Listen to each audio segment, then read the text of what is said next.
Aujourd'hui, je vous parle du meurtre de Sandra Godette et de la débâcle de l'enquête qui entoure son dossier. Et moi, je vous raconte l'affaire Cordelia Viau. Vous écoutez le balado Captive.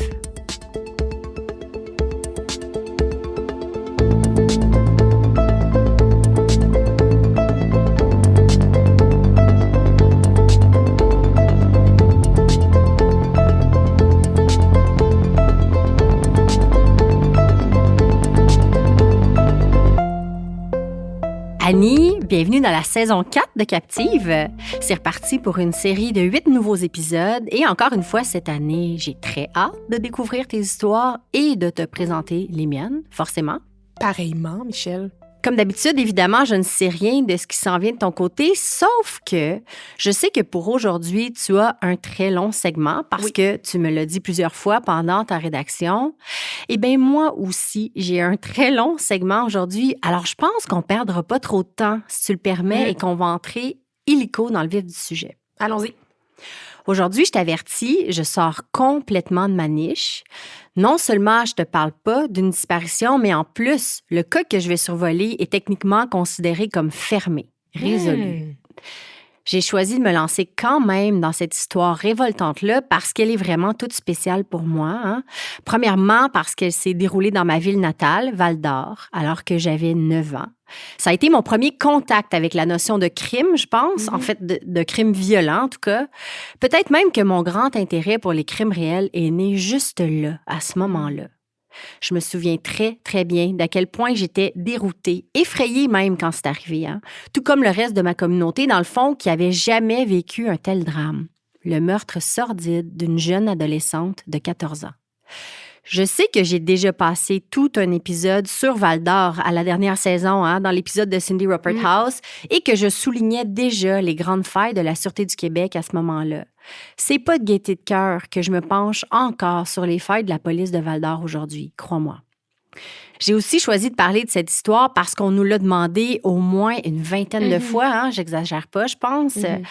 Eh bien, c'est maintenant qu'on s'y plonge. Aujourd'hui, je vous raconte le meurtre de Sandra Godette et les ravages qu'a fait l'enquête pour le résoudre. Je tiens à vous informer ici, avant de commencer, l'histoire de Sandra, puis tout ce qui en découle, ce n'est pas une mince affaire. Je vais faire de mon mieux pour résumer ce très vertigineux dossier en un segment d'épisode, mais c'est une histoire bouleversante, touffue, qui aurait mérité pas mal plus de temps, disons. Les connaisseurs du dossier, vous allez remarquer que je vais sauter plusieurs détails et je m'en excuse, mais je n'ai pas le choix vu le contexte.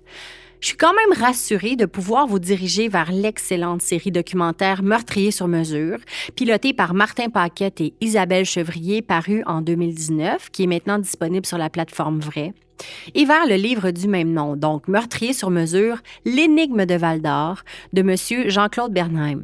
Ces 3 personnes-là sont devenues, au fil du temps, de véritables experts dans le dossier de Sandra. Je doute même pas une seconde que vous allez vouloir vous précipiter vers leurs ouvrages respectifs quand on aura terminé ici. Puis je veux aussi souligner l'apport d'Isabelle Landry pour cet épisode. Elle m'a donné un coup de main immense pour la recherche. Sandra Godette est née le 28 juin 1975. En mars 1990, elle a donc 14 ans. Elle est la fille de Denise Ranger et de Jean-Guy Godette, qui ont aussi, en plus de leur belle grande fille, 2 garçons.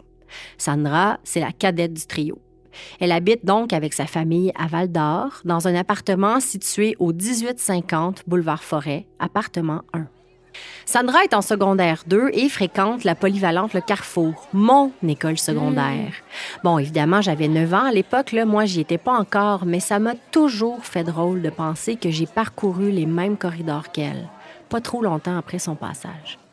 De la vie de tous, Sandra est une fille sans histoire, vraiment gentille, avec un très large cercle d'amis.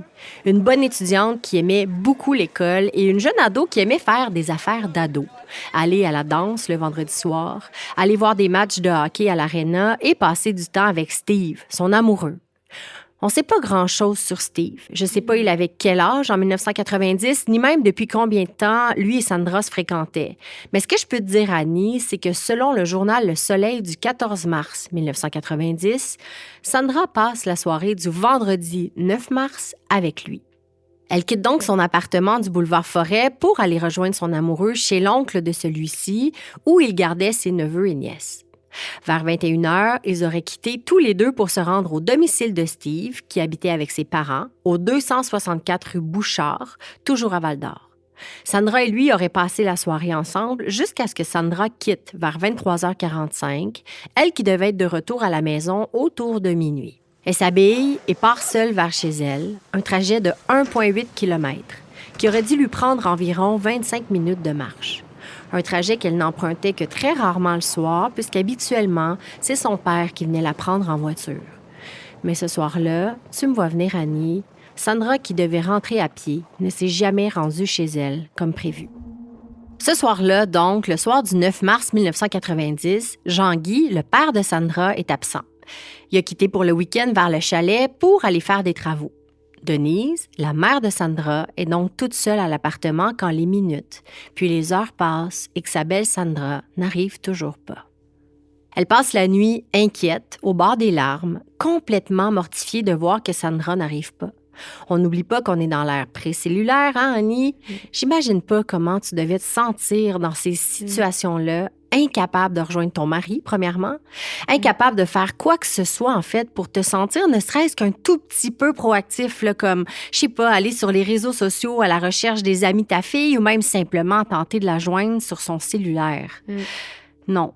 Cette nuit-là, il y avait juste rien à faire sauf d'attendre pour Denise.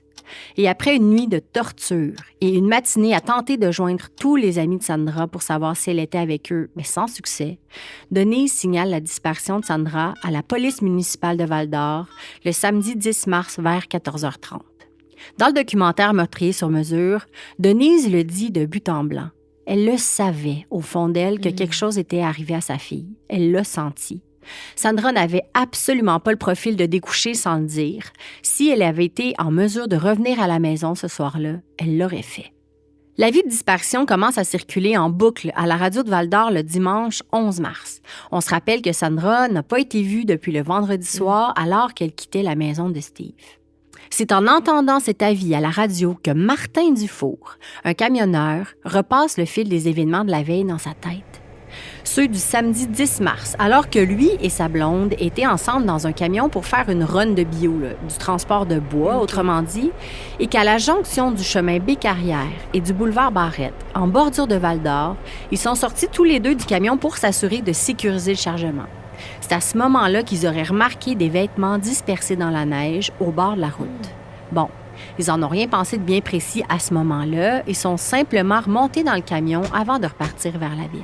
C'est fou, c'est quoi les chances quand tu y penses? 24 heures plus tard, alors qu'il apprend qu'une jeune fille est portée disparue, Dufour se demande si les vêtements aperçus dans le banc de neige pourraient avoir rapport avec la disparition.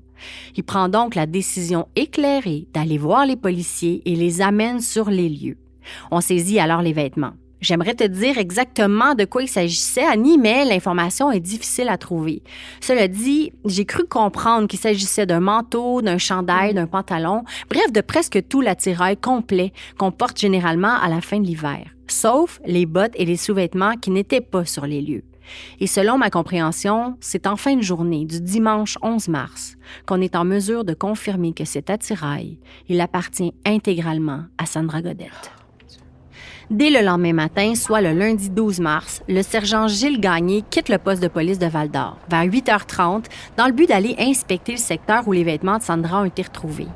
Il circule sur le chemin de la Bécarrière, qui est un chemin en bordure de Val-d'Or, Annie, là, assez isolé, où on se rend au pit ou à la plage. Un espèce de long tronçon isolé dans le bois, disons, où circulent principalement des camions qui font des allers-retours au point de chargement. Donc, comme les vêtements de Sandra ont été retrouvés à la jonction de ce chemin-là, le sergent Gagné le patrouille. Bientôt, son regard est attiré vers quelques déchets dans la neige. Un peu de brin de scie, un paquet de cigarettes, une bouteille de bière vide et un bout de papier. Il sort du véhicule et regarde un peu plus loin vers le fossé. Il aperçoit alors l'extrémité d'une jambe avec un bas noir au pied. Sa première impression? La jambe raide d'un mannequin de vitrine. Classique. Mais après avoir vu des traces de pas, il les suit et là, à environ 8,5 mètres de la route, dans le fossé, il réalise qu'il vient sans doute de trouver la jeune Sandra Godette. Sa tête et son tronc sont enterrés sous la neige. Elle est complètement nue, mis à part ses pieds qui sont habillés de bas noir. et son soutien-gorge qui est sur elle, mais qui est tout déchiré. Très rapidement, la scène grouille de policiers et de pompiers qui ont déployé la grande échelle de leur camion pour que les techniciens en scène de crime puissent prendre des photos avec un meilleur angle. Le coroner, le docteur Claude Malenfant, arrive aussi sur place pour examiner le corps, à vue seulement. Il note que le décès a eu lieu dans la nuit du 9 au 10 mars, tel que dicté par les policiers. Note bien, Annie, que cette information-là sera bientôt corrigée par le pathologiste Claude Potel. Un peu plus tard ce jour-là, c'est un des 2 frères de Sandra qui aura la terrible tâche d'identifier formellement le corps de sa petite sœur. Mais c'est épouvantable.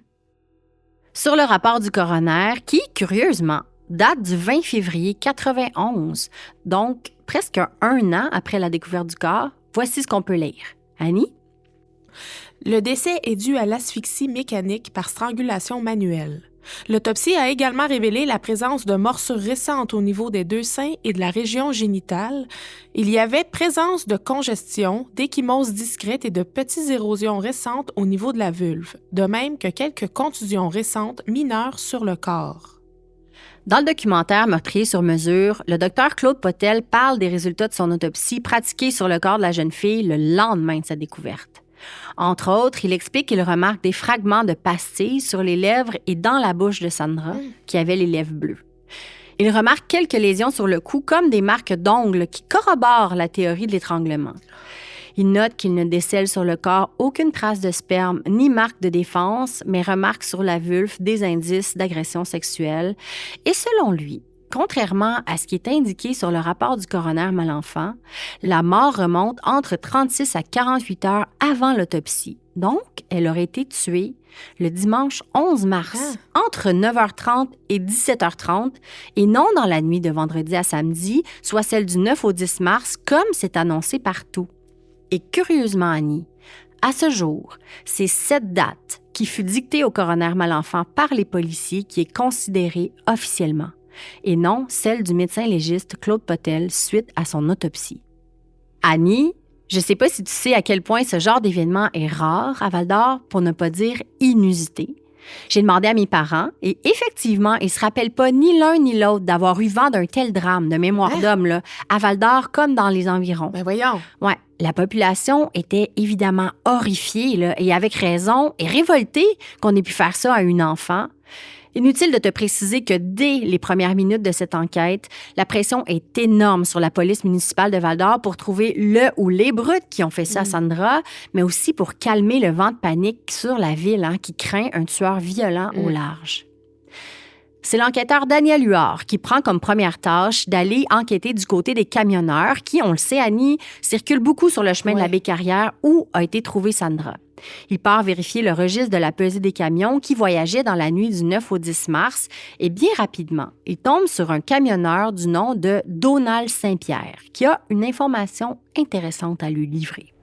Selon lui, dans la nuit du 9 au 10 mars, il circulait avec son jeune fils de 14 ans sur sa run, entre guillemets, quand il a remarqué sur le chemin de la Baie-Carrière une petite voiture rouge stationnée non loin d'où le corps a été retrouvé.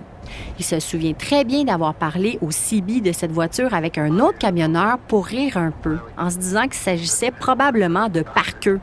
J'imagine qu'il voulait dire par là des jeunes là, qui viennent dans un endroit isolé pour s'adonner au plaisir charnel. Des parqueux. On revient à notre camionneur, donc, Donald Saint-Pierre, qui parle à l'enquêteur Huard de la petite voiture rouge. Huard en prend note et corrobore cette information avec plusieurs camionneurs. En effet, il semble qu'il y avait une voiture à cet endroit-là sur le chemin de la Baie-Carrière dans la nuit du 9 au 10 mars. Ils sont une vingtaine de camionneurs à l'avoir vu. Quand même. Cela dit, presque tous ont une version différente de ce qu'ils ont vu.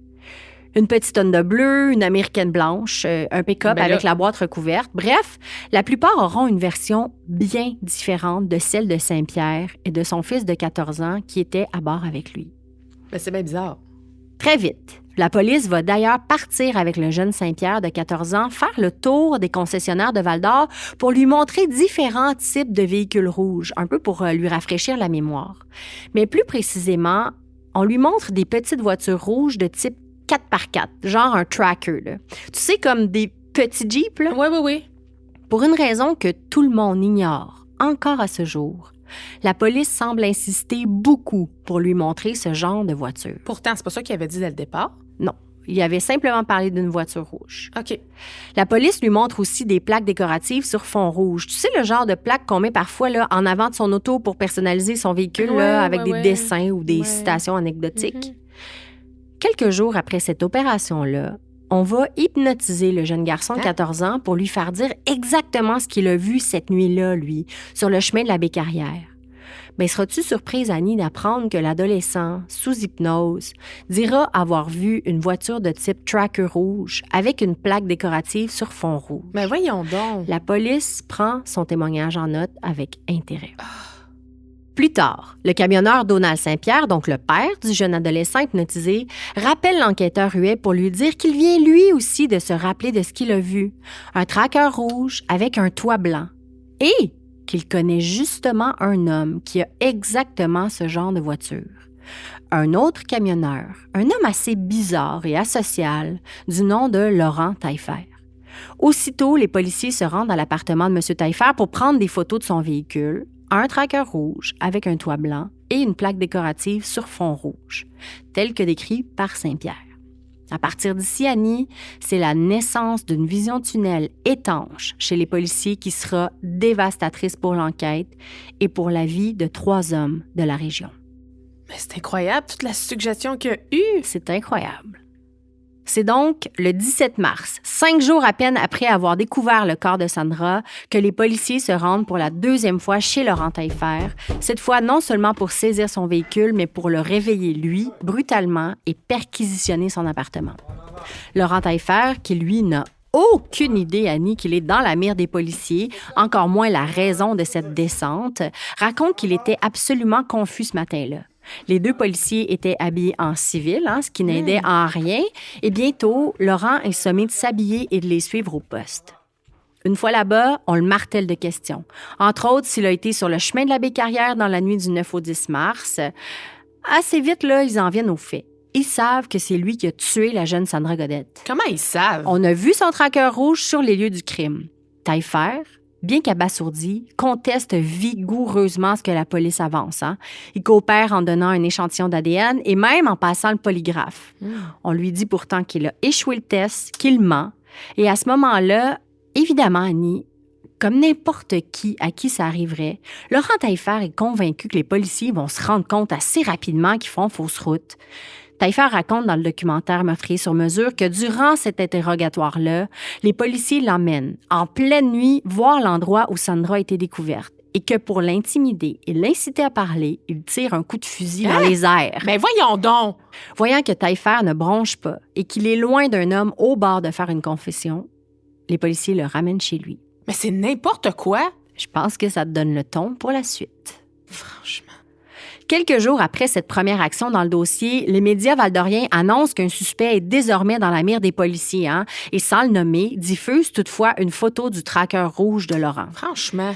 Disons que c'est somme toute assez problématique. Là, dans un petit bled comme Val-d'Or, là, ça devient assez gênant dans ce temps-là de te promener dans ton auto là, quand il fait la une des journaux, pointant que c'est le véhicule qui aurait été vu non loin de la scène où Sandra a été découverte. Pas longtemps après toute cette première débâcle, Laurent Taillefer va prendre ses clics et ses claques et déménager à Sainte-Terre, une petite ville au nord-est de Val-d'Or, à une 60aine de kilomètres de là. Il vient rejoindre son fils Billy et sa fille Shirley, qui y habitent déjà. Bon, on fait une pause ici, Annie, parce que j'ai eu beau y avoir réfléchi puis tourner ça dans tous les sens dans ma tête. Il y a certains éléments que je dois intégrer à l'histoire à partir d'ici et j'ai pas le choix de le faire en coupant un peu mon élan puis en vous le rapportant, là, tout simplement. Ce que je m'apprête à vous raconter à partir d'ici, c'est l'histoire de ce qui a l'apparence d'une très grave erreur judiciaire. C'est pas moi qui dis ça, c'est le rapport de la commission Poitras dont je vous parlerai plus tard.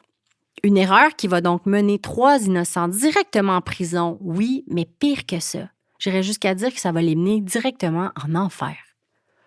Puis cette erreur-là, elle commence avec la plus grosse question que tout le monde se pose encore aujourd'hui. Une question qui va tous vous mener, vous aussi, à l'insomnie, je vous le garantis. Pourquoi eux? Parce que ces 3 hommes-là, Laurent Taillefer, son fils Billy et son meilleur ami Hugues Duguay, ils n'arrivent pas par hasard dans l'histoire. Ils sont ciblés dès le départ par la police. On va se rendre compte beaucoup plus tard, dès le 13 mars, Annie, en fait, à peine 24 heures après la découverte du corps de Sandra, qu'il y a des notes dans les dossiers de la police qui suggèrent déjà que Billy Taillefer, le fils de Laurent Taillefer, est un suspect dans l'affaire Godette. Quoi? Ce serait la GRC qui aurait contacté la police pour lui refiler ce tuyau-là. Mais voyons! Mais comment expliquer qu'à peine 24 heures après la découverte du corps, sans qu'aucune espèce d'enquête n'ait encore été faite, la Gendarmerie royale du Canada, qui n'a aucun rapport dans cette histoire de Val-d'Or, contacte la Sûreté municipale pour l'enligner sur un suspect. On comprend que c'est à partir de ce tuyau-là qu'on va saisir la perche de la voiture stationnée près du corps de Sandra et s'assurer que la voiture, identifiée 20 fois de façon différente par autant de témoins, se transforme néanmoins en un tracker rouge avec un toit blanc au fil des manipulations de témoins. C'est incroyable, Michel. Pourquoi? Pourquoi? C'est la question des questions dans toute cette catastrophe de dossier. Alors, je le place d'emblée ici, avec vous, OK? Très tôt, quelques heures à peine après qu'on ait retrouvé Sandra sans vie, on a pointé à l'interne ces 3 hommes-là et la raison pour laquelle on a fait ça est à ce jour inconnue, inexplicable. Le fait demeure, à partir de cette information, on a tout fait pour que le crime colle à ces 3 hommes coûte que coûte, au lieu de commencer l'enquête comme toutes les autres et de remonter les indices jusqu'au coupable. Ici, on est parti de présumés coupables et comme on va le voir ensemble, on a forgé la réalité pour que les indices collent à ce scénario. C'est choquant, c'est révoltant et tout au long, on a envie de le crier « Mais pourquoi? » Mais ce pourquoi-là, on le crie encore aujourd'hui. On ne le sait pas pourquoi. Voilà, maintenant que vous avez cette clé-là, on peut continuer. Donc, on se déplace désormais à Sainte-Terre, une petite ville quand même isolée, toujours dans la MRC de la Vallée de l'Or, en Abitibi. Comme je te disais, Sainte-Terre, c'est à une 60aine de kilomètres dans le bois à partir de Val-d'Or, mais c'est surtout une très, très petite ville. Hein? On parle d'environ 3000 citoyens, Annie. Là. Un endroit où, littéralement, tout le monde se connaît de près ou de loin. 2 de ces citoyens sont Billy Taillefer, 23 ans, le fils de Laurent Taillefer, et Hugues Duguay, 21 ans, meilleur ami de Billy. Ils étaient pas mal inséparables, ces 2-là. Et sans être des enfants de cœur, disons-le, on était quand même loin de parler de criminels endurcis. 2 jeunes adultes qui travaillent à gauche, à droite, sans grandes ambitions, mais avec du cœur au ventre, un bon cercle d'amis, puis proches de leur famille, là, tu vois le genre.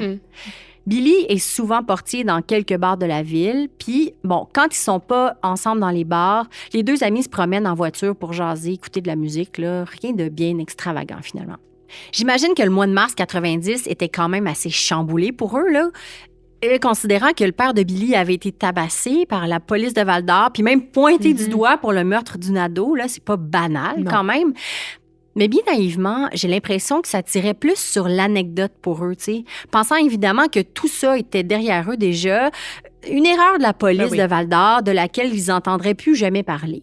Sauf que c'est vraiment pas comme ça que ça se passe. Le mercredi 21 mars 90, alors qu'ils sortent d'un petit bar de Sainte-Terre, Billy et Hugues se font intercepter par les agents Cossette et Huard, les 2 mêmes qui se sont pointés chez Laurent quelques jours avant.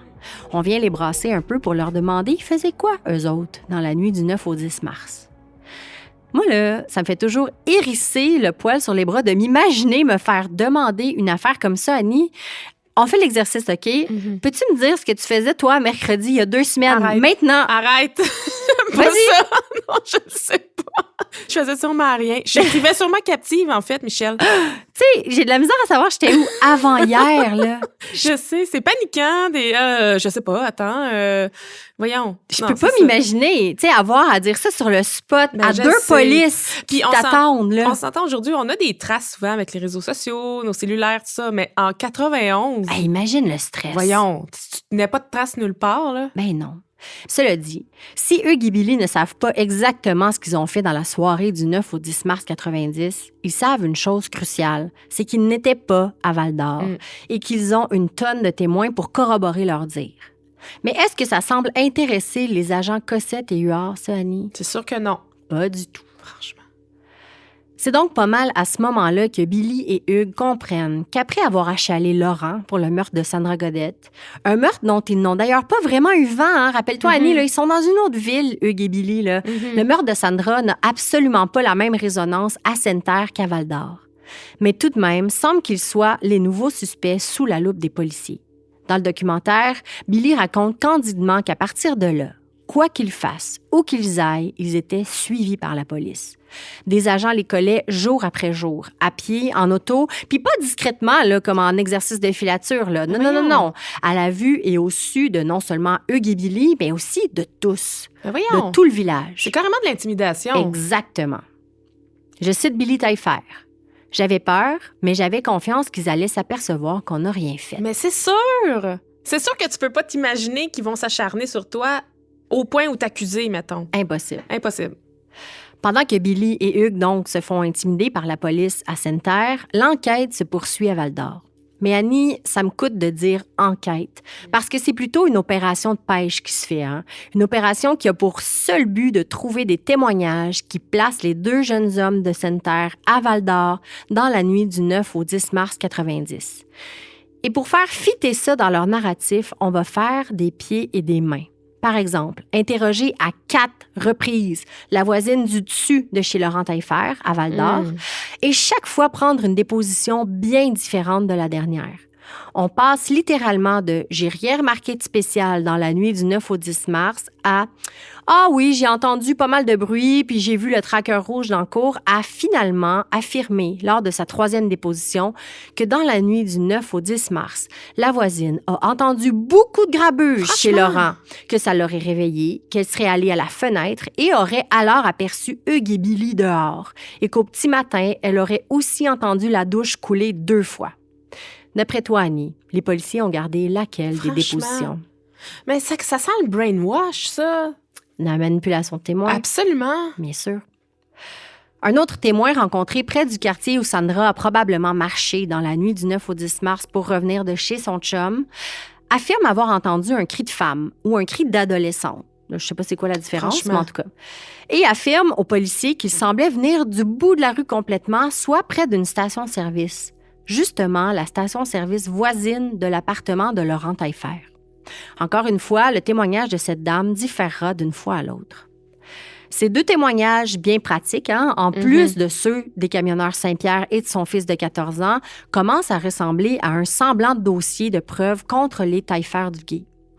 Et bientôt, la Sûreté du Québec de Rouen arrive en renfort pour aider la police de Val-d'Or à coincer les 3 hommes.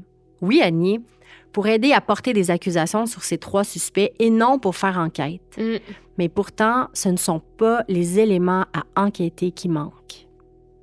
C'est ce qu'on apprendra tout au long du démantèlement de cette terrible histoire et ce qui sera reproché aux policiers puis à la couronne, hein, avoir ignoré et caché énormément d'éléments qui pointaient vers d'autres directions puisqu'ils ne cadraient pas dans leur vision tunnel ou semblaient même innocenter les suspects établis dans l'histoire. Comme quoi? Je t'en explique quelques-uns.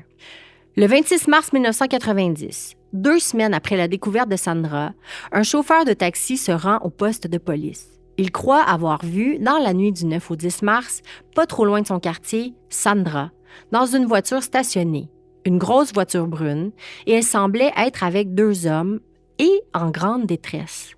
Elle aurait croisé le regard du chauffeur de taxi et aurait fait un genre de signe de la main qui a laissé le chauffeur assez perplexe pour être convaincu, une fois qu'il eut pris compte de l'histoire dans les médias, qu'il s'agissait de Sandra. Les agents de police lui montrent alors une photo de Sandra et il est encore plus convaincu de son coup. Il sait que c'était elle. Ce qui est choquant là, ici, c'est que la police était déjà au courant de la piste de la voiture brune. Dès le lendemain de la découverte du corps, un couple était venu au poste de police pour informer les policiers qu'ils avaient vu quelque chose de louche non loin de l'endroit où Sandra avait été retrouvée. 2 hommes, au bord de la route, étaient remontés en vitesse dans une grosse voiture brune après avoir jeté des pelles dans le coffre arrière quand ils avaient aperçu le couple les regarder. Bien, ces 2 témoignages-là, ils ont été complètement ignorés, Annie, et même cachés. Pourquoi? Parce qu'ils n'avaient aucun rapport avec Billy, Hugues ou Laurent. Je suis bouche bée. La police travaille sur un seul but, celui de détruire l'alibi de Billy et Hugues qui affirment avoir été à 60 km de Val-d'Or le soir du meurtre, soit à Sainte-Terre. Ils y arrivent quand ils trouvent un chauffeur de taxi, un autre, qui lui affirme avoir embarqué 2 hommes dans un bar de Val-d'Or le soir du 9 mars et les avoir déposés à la station-service juste à côté de chez Laurent Taillefer. Quand on lui montre une photo des 2 hommes, le chauffeur de taxi hésite. Il n'est pas certain que ce soit eux. Il quitte les policiers pour les rappeler quelques heures plus tard. Cette fois, il en est certain. Il reconnaît au moins l'un des 2 hommes. C'était bien Billy Taillefer. Mais c'est quoi qui se passe? De retour à Sainte-Terre, on ne laisse toujours pas tranquille Hugues et Billy, qui commencent à se rendre compte qu'en plus de les suivre, écoute ça, les policiers se promènent de bar en bar, de restaurant en restaurant avec leurs 2 photos en poche. Mais ils sont bien gossants! Ils s'arrêtent pour discuter avec divers clients pour leur montrer les photos. Annie! Dans un patelin de 3000 hommes! On s'entend-tu que là, c'en est assez pour Hugues et Billy. Ils décident de descendre à Val-d'Or puis d'aller voir les policiers pour les confronter une fois pour toutes. Ben oui. Non, ils n'ont rien à voir avec ce crime horrible-là et s'il vous plaît, pouvez-vous nous lâcher? Est-ce que tu crois que les policiers s'arrêtent 2 secondes pour les écouter, Annie? Ben non, ils doivent être bien contents qu'ils soient rendus au poste. Voilà. Je pense que l'un des coups d'éclat les plus spectaculaires est la décision de la police de Val-d'Or de mettre les lignes téléphoniques de Hugues et Billy sous écoute avec l'aide de la SQ. Après quelques jours d'enregistrement qui ne donnent absolument rien, la police décide de brasser un peu la soupe. Tu sais, pour donner matière à discussion aux 2 suspects, les policiers de Val-d'Or décident d'organiser, en avril 90, une grosse conférence de presse. Ils racontent alors aux médias de la région qu'ils ont des suspects dans leur mire dans l'affaire Godette. Oui, 3 gars de Sainte-Terre. Franchement. Ben, la supercherie fonctionne à merveille. Évidemment que Hugues et Billy se parlent de ce qu'ils ont entendu aux nouvelles. Ils trouvent ça pas mal élevé même. Ils s'appellent pour en parler. Leur conversation est enregistrée. Je cite l'une des phrases entendues parmi bien d'autres du genre. « Hey, ils parlent de nous autres. Ils sont complètement fous. Un jour, ils vont se rendre compte que c'est pas nous. » Sur le rapport de l'écoute électronique, l'agent de la SQ note « Ils n'ont pas à s'inquiéter car ce ne sont pas eux qui ont commis le crime. » Pourtant, ces enregistrements-là seront plus tard scindés et édités pour le procès. Non. Qu'est-ce que le jury va entendre? Un simple « Il parle de nous autres ». Arrête! Michel! La suite de la phrase, celle qui dit « Un jour, ils vont se rendre compte que ce n'est pas nous », ça, le jury ne l'entendra jamais. Ça a été coupé. Ce genre de manigances, on les compte à la dizaine dans le dossier Taillefer-Duguay. Alors pour la police, dès le 26 avril 90, le scénario est clair et établi. Pour eux, Annie, voici exactement ce qui s'est passé. Autour de minuit, le vendredi 9 mars, Sandra quitte la maison de son chum à pied. Pour rentrer chez elle, elle doit passer non loin de l'appartement de Laurent Taillefer, le père de Billy, qui habite toujours à Val-d'Or à ce moment-là, on se souvient. Oui. Ce soir-là, Billy et Hugues sont dans un bar de Val-d'Or et décident de rentrer dormir chez Laurent, qui travaille cette nuit-là. Il n'est pas là. Un chauffeur de taxi les dépose autour de minuit dans la cour de la station-service voisine de chez Laurent. Un des 2 gars aurait trop bu et demande à l'autre de rester dehors avec lui, question de prendre l'air un peu. Sandra passe justement à ce moment-là devant chez Laurent. Billy et Hugues l'accostent et lui demandent de monter chez Laurent prendre un verre avec eux. Au début, Sandra dit oui, puis se ravise finalement. Refusant de la laisser partir, Billy l'aurait traînée de force dans l'appartement avant de l'agresser avec Hugues et de finalement la tuer dans le lit de Laurent. À son arrivée, Laurent aurait trouvé le cadavre de Sandra dans son lit. Il aurait sommé les 2 hommes de se débarrasser du corps au plus vite. Donc, Hugues et Billy seraient partis dans le tracker rouge de Laurent avec le corps de Sandra pour aller le déposer dans le fossé sur le chemin de la Baie-Carrière. Je te note, Annie, qu'aucune preuve matérielle ne corrobore ce scénario et qu'on n'a retrouvé aucune trace de Sandra dans l'appartement de Laurent. Pas d'ADN, pas d'empreinte, pas de traces de sang, rien du tout. Mais qui raconte ça, cette version-là?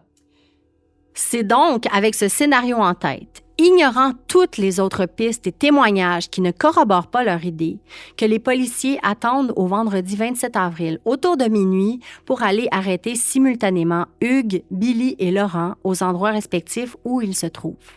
Et Annie, le jour et l'heure de leur arrestation n'est certainement pas banal. Quand on arrête quelqu'un, là, il doit comparaître au palais de justice dans les 24 heures pour passer devant le juge et qu'ainsi la machine judiciaire s'enclenche. Or, le système de justice ne fonctionne pas le week-end.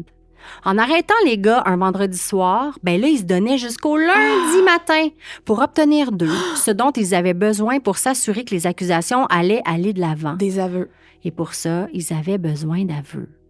Avec les aveux d'un, de deux ou de trois suspects, la police savait que le très petit dossier qu'ils avaient pour corroborer leur scénario n'avait plus d'importance. Les meurtriers auraient admis. Alors, pendant que les 3 voitures de patrouille reconduisent les 3 suspects dans des postes différents de la région, non sans qu'on se soit arrêté en route pour les battre et les intimider, l'équipe choc de la Sûreté du Québec de Montréal est en route vers Val-d'Or, une équipe élite spécialement formée pour obtenir des aveux. On débute les interrogatoires à minuit et les 3 équipes gardent un contact constant ensemble pour suivre le progrès de chacun.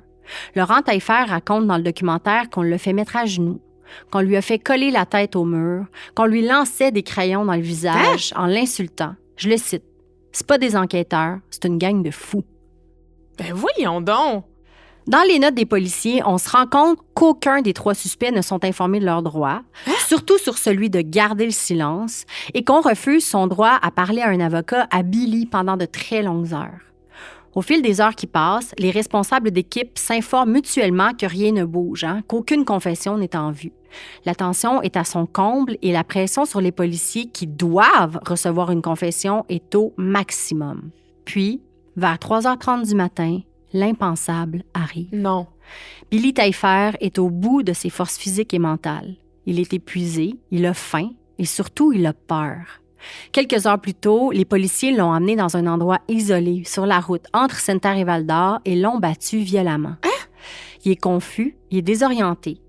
Les policiers lui présentent une déclaration qu'ils ont eux-mêmes dictée et finissent par convaincre Billy de la signer. Ça peut pas être vrai ce que tu me dis, là. Ce que Billy fait, convaincu que cette gaffe pourra être réparée plus tard et que quelqu'un va bien finir par se rendre compte qu'il y a une grave erreur. Puis bon, ils pourront reprendre tout ça après une bonne nuit de sommeil quand il sera accompagné d'un avocat.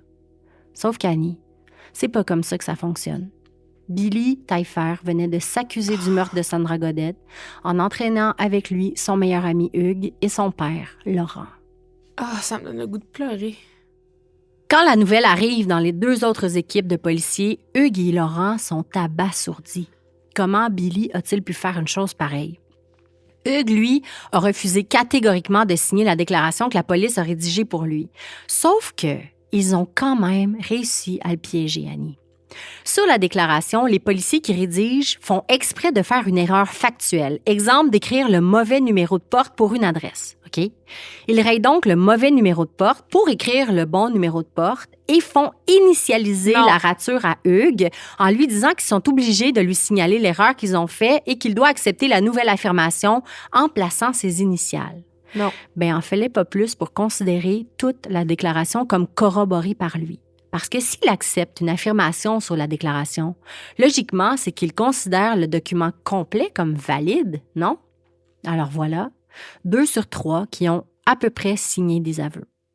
Laurent, lui, pour sa part, plus âgé, plus expérimenté et beaucoup moins impressionnable, ne signera rien du tout. Le 30 avril 1990, les 3 hommes comparaissent à Val-d'Or devant le juge. Il y a une énorme foule dehors devant le palais de justice qui crie de rage devant les hommes qui sont paradés très lentement jusqu'à la porte de l'établissement. Billy, Laurent et Hugues sont accusés du meurtre au premier degré de Sandra Godette et une fois l'enquête préliminaire terminée, ils sont cités à procès. Tous, sauf en ce qui a trait à Laurent Taillefer, le père de Billy. Le procureur, maître Tim Schick, change le chef d'accusation à la toute dernière seconde et passe de meurtre au premier degré à complicité après le fait, puisqu'aucune preuve ne relie Laurent au meurtre et qu'il a, lui, signé aucun document. Il n'y a aucune preuve qui relie personne au meurtre, Michel. Exactement. Laurent sort de prison en attente de son procès. À partir d'ici, Annie, je vais que survoler quelques détails des nombreux procès qui vont suivre parce que le temps file puis que c'est très dense. Ce que je peux te dire, par contre, Annie, c'est que le premier procès de Hugues et Billy arrive à l'automne 90 à Val-d'Or, malgré les nombreuses contestations de la défense de procéder dans cette ville où tout le monde croit déjà les 2 hommes coupables. Ben oui. On aurait préféré aller tenir le procès ailleurs au Québec, ce qui fut refusé par le juge François Tremblay, qui démontre vite qu'il sera impitoyable envers la défense. Il refuse, entre autres, d'entendre 6 des 10 témoins qui étaient prévus, qui venaient corroborer l'alibi des 2 hommes qui disaient être à Sainte-Terre le soir du meurtre sous prétexte qu'ils viendront tous dire la même chose. En fait, Annie, ce n'est plus un secret aujourd'hui. En plus de l'enquête bâclée ou inexistante de la police de Val-d'Or sur l'histoire de Sandra Godette, le procès d'Huguet-Taillefer est ce qui amènera aussi à considérer leur incarcération comme une grande erreur judiciaire. Parmi les faits les plus saillants, on note que le juge ne laissait aucunement la défense contre-interroger le travail des policiers, lui qui répétait sans cesse que ce n'était pas le procès de la police dès qu'une question sur leur méthode ou sur leurs compétences était posée. On raconte dans le documentaire que le juge s'objectait aux questions de la défense avant même que la couronne n'ait le temps de le faire, le juge, et que malgré toute la grogne, la forte médiatisation et l'opinion publique clairement contre Huguet-Taillefer, il a autorisé les jurés à sortir à tous les soirs durant leur délibération, alors qu'ils auraient clairement dû être séquestrés pour un procès aussi sensible et que, pire encore, écoute ça. Alors qu'un des jurés a contacté directement un témoin pour lui demander des éclaircissements sur sa version, le juge refuse d'avorter le procès, expliquant qu'il était certain que c'était une erreur de bonne foi. Bref, avec tout ça, Annie, tu le sais comme moi, c'était perdu d'avance pour les accusés. Après 3 mois de procès et 14 jours de délibération, on prononce le verdict. Hugues et Billy sont déclarés coupables du meurtre au premier degré de la jeune Sandra Godette. Bon, bien entendu, bien qu'ils soient dévastés, les 2 hommes refusent de baisser les bras. Ils vont en appel. Malheureusement, en 1995, la demande de Billy Taillefer sera rejetée, mais petite victoire pour Hugues Duguay. À cause d'une erreur technique, je ne sais pas laquelle, la Cour d'appel ordonne pour lui un nouveau procès. Pourtant, Annie, l'incroyable se produit pour une 2e fois.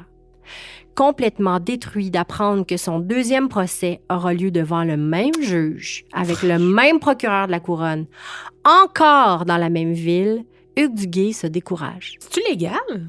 Déjà démoli de ses 5 dernières années en prison, incapable de faire face à la possibilité de recevoir un nouveau verdict de culpabilité et d'affronter une peine de prison à vie, il prend la décision difficile de plaider coupable à un chef d'accusation d'homicide involontaire et écope illico d'une sentence de 12 ans. Une peine de prison 2 fois moins longue que ce qu'il risquait. C'est à la fois difficile et facile de comprendre ce choix-là. Je me mets dans ses souliers, tu sais, après tant d'années à être complètement desservi par la justice, piégé par la police. Impossible de faire confiance au système, voyons donc. Puis de revenir devant le même juge, devant le même procureur, encore avec des gens de Val-d'Or comme jury, je le comprends à 100% d'avoir choisi de s'assurer une peine moins longue. Je suis certaine qu'il n'avait aucune chance de gagner dans ces circonstances-là. Quelques mois plus tard, soit en décembre 1996, Laurent Taillefer et le procureur Tim Schick s'entendent. Laurent plaide coupable à un chef réduit d'entrave à la justice et écope d'1 semaine de prison avec sursis. Pour lui, le cauchemar est terminé. La même année, Billy Taillefer sera débouté en Cour suprême, son dernier recours. Il faut attendre 1998 pour voir apparaître le miracle dans ce dossier et j'ai nommé la commission Poitras. Une commission réclamée suite à un complet cafouillage de la Sûreté du Québec dans un très important procès. Cette commission-là était maintenant chargée de faire enquête sur la Sûreté du Québec. Autrement dit, là, la Sûreté du Québec avait vraiment mauvaise réputation à ce moment-là, puis la population et le gouvernement voulaient des réponses sur certains dossiers. Le commissaire Lawrence Poitras était donc chargé d'entendre et d'étudier des cas allégués de mauvaises pratiques de la SQ. Et qu'est-ce qui a abouti sur son bureau, tu penses, Annie? Eh oui, le dossier d'Huguet-Taillefer. Et ça a eu l'effet d'une bombe. Le commissaire a été tellement dérouté par ce qu'il a vu dans ce dossier-là que sur environ 80 cas qu'il a eu à étudier, celui de l'enquête suite à la mort de Sandra Godette a été le seul pour lequel il a demandé une enquête approfondie. C'est grâce à la sœur de Billy et à la mère de Hugues qui avaient monté un impressionnant dossier au fil des ans que les autorités compétentes ont eu assez d'informations pour être convaincus qu'ils tenaient là la preuve que fort probablement 2 innocents étaient en prison dans ce dossier-là. On maintient que suite à l'examen des dossiers, des notes de policiers puis des témoignages, on se rend compte qu'il y a énormément d'erreurs et de pistes ignorées et surtout de déclarations disculpantes à l'endroit de Hugues et Billy qui ont été cachées à la défense. tellement que le commissaire Poitras a tenté d'informer personnellement le ministre de la Justice à ce moment-là de l'existence de ce dossier-là. Malheureusement, c'est resté lettre morte. Peu de temps après, en 99, la nouvelle ministre de la Justice, Linda Goupil, refuse de rendre public le rapport du Guy Taillefer, refuse aussi de rencontrer le commissaire Poitras pour parler du dossier, mais elle accepte de laisser Hugues et Billy refaire appel. En 2001, on accorde à Hugues et Billy le droit de sortir de prison en attente de la décision de la Cour d'appel qui s'est fait présenter les nouvelles preuves. En résumé, la défense maintient que si Hugues et Billy avaient été au fait de ces éléments disculpants et que si le jury avait entendu les nouvelles preuves, l'issue du procès aurait pu être différente. On plaide aussi que jamais Hugues n'aurait plaidé coupable à un chef d'homicide involontaire s'il avait eu tous les éléments disponibles pour sa défense. On demande à la Cour d'appel d'annuler son plaidoyer. Malheureusement, après 9 mois de délibéré, les 3 juges de la Cour d'appel du Québec maintiennent le verdict de culpabilité. Hugues et Billy doivent retourner en prison. Ils sont évidemment tous les deux dévastés. Mais ils n'abandonnent pas. En janvier 2003, la Cour suprême du Canada accepte d'entendre la cause. En attente des procédures, les 2 hommes peuvent à nouveau sortir de prison. Les 9 juges de la Cour suprême se penchent sur leur dossier durant une longue année, jusqu'à décembre 2003. Là, Annie, il y a 3 possibilités. 1, l'arrêt des procédures. 2, le maintien des jugements. Et 3, un nouveau procès. Pour Hugues Duguay, le miracle arrive. On lui retire son plaidoyer de culpabilité et on ordonne l'arrêt des procédures. Le cauchemar est terminé pour lui après 14 ans. Pour Billy Taillefer, c'est la douche froide. La Cour suprême ordonne un nouveau procès. La seule bonne nouvelle, c'est qu'il demeure en liberté en attente de son procès, mais imagine la déception, Annie. C'est en 2005, à Trois-Rivières cette fois, que les nouvelles procédures commencent pour Billy. Devant un nouveau juge, dans une nouvelle région administrative, j'imagine que c'était déjà un peu plus encourageant. Je pense que oui. Là. Mais bientôt, le miracle opère aussi pour Billy. Le juge Gagnon décide de ne pas admettre en preuve la fameuse déclaration incriminante que Billy avait signée. Tu te souviens, là, dans la nuit de leur arrestation? Ouais. On en a parlé à la saison dernière. Je ne sais pas si tu te souviens, Annie, des aveux pour être admissibles en cours doivent être faits de manière libre et volontaire. Et à la lumière de tout ce qui est sorti dans ce dossier-là, je pense que le juge Gagnon a bien compris que ce n'était absolument pas le cas. Donc, il déclare les aveux inadmissibles. Soupir de soulagement.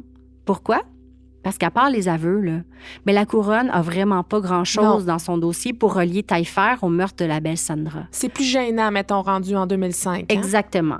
En fait, Annie, c'est tellement le cas que la couronne, à la lumière de la décision du juge Gagnon, considère que la preuve dans le dossier est insuffisante pour aller en procès et abandonne les charges. Billy Taillefer vient d'être acquitté. Mais je te demande de prendre 5 minutes pour encaisser ça, là. Sans les aveux, la preuve au dossier est insuffisante. Reviens vite à cette fameuse nuit de 90, là, où il y a une équipe choc de la SQ de Montréal qui est venue prêter main forte pour soutirer des aveux à force de tricherie puis d'entourloupe. Là. Ces fameux aveux, la seule preuve solide au dossier. Pourquoi tant d'acharnement s'ils avaient rien d'autre? Pourquoi? Bien sûr, tout le monde peut pousser un soupir de soulagement en pensant qu'enfin, le cauchemar de ces 3 hommes-là est terminé. Mais est-ce qu'il est vraiment terminé, Annie? Est-ce que tu te remets jamais d'avoir vécu ça, là? D'avoir été trahi par tellement d'échelons du système, en passant par la police, puis le système de justice au complet, là, dans le fond, là? Tu ne seras pas surprise, Annie, d'apprendre que ça continue, encore aujourd'hui, hein? Alors qu'il y a peu de temps, les demandes de Billy et Hugues d'être compensés à hauteur de 80 millions en poursuivant la Ville de Val-d'Or et le procureur général du Québec a été rejetées par le juge Marc Paradis, qui devait déterminer, lui, si les preuves non divulguées à l'époque auraient pu avoir un impact sur le procès. Bon, on connaît maintenant sa réponse. Inutile de te dire, Annie, que Billy et Hugues iront certainement en appel de ce jugement. Cette petite-là, là, elle a aussi été trahie par l'homme avec un grand H sur toute la ligne, sur toute une suite de décennies, du début à la fin. À partir de la seconde où on l'a agrippée le soir du 9 mars 90 en l'empêchant de revenir au chaud chez elle, auprès des siens, et en refusant ensuite de mener une enquête rigoureuse et sérieuse pour retrouver son ou ses assassins. Pourquoi? C'est toujours cette question-là qui revient, mais pourquoi la police a agi comme ça? Pour certains, la réponse est simple, brutale même, totale incompétence. Dans une petite ville comme Val-d'Or, où la police puis le crime organisé étaient pas mal proches, où bien des agents agissaient en cow-boy en toute impunité, ils avaient juste pas les capacités ou le cœur au ventre pour mener à bout de bras une histoire aussi inusitée que le meurtre d'une jeune fille. Pour d'autres, l'hypothèse est sans équivoque et à glacer le sang. On protège quelqu'un. Tu penses? Selon Jean-Claude Bernheim, expert en criminologie et auteur de Meurtrier sur mesure, l'énigme de Val-d'Or, la police sait et protège. C'est quoi et protège qui? Difficile de le dire. Mais difficile aussi de penser que tant d'acharnement à mettre des innocents en prison était le simple fruit de l'incompétence d'un petit corps de police de région. Je vous invite fortement, encore une fois, à visionner les 7 épisodes du troublant documentaire Meurtrier sur mesure et de lire l'ouvrage de Bernheim, L'énigme de Val-d'Or, pour prendre compte de l'ampleur de cette histoire que je n'ai que survolée ici, là. Ce sont des ouvrages importants. Je vous invite aussi à suivre les développements de l'action en justice qu'ont intenté Billy et Hugues via la page Facebook Sandra Godet, La population exige des réponses. Vous y trouverez entre autres une tonne de documentation passionnante comme les jugements de tous les procès et le fameux rapport du Guy Taillefer de la commission Poitras. Seule petite lueur au dossier, après avoir contacté la Sûreté du Québec, on m'a confirmé que le dossier de Sandra n'était pas fermé, qu'il était toujours actif, contrairement à ce qu'on avance souvent en parlant de ce cas. Le dossier n'est pas fermé, pas selon la Sûreté du Québec, du moins. Pour ma part, c'est pas rare quand je retourne à Val-d'Or d'aller faire un tour sur le chemin de la Baie-Carrière, où je m'arrête quelques minutes à l'endroit où on a érigé une croix. On n'a jamais oublié que le matin du 12 mars 90, dans la neige, isolé de tout, loin de sa maison, puis de la légèreté qu'aurait dû être sa vie d'adolescente, la belle et jeune Sandra Godet a été retrouvée gelée, puis qu'ensuite elle a encore été abandonnée par des policiers qui n'en ont finalement rien eu à faire d'elle. Je pense qu'elle serait un peu rassurée de savoir que plus d'un quart de siècle plus tard, toute la population, elle, cherche encore à savoir la vérité et à trouver qui lui a véritablement fait ça.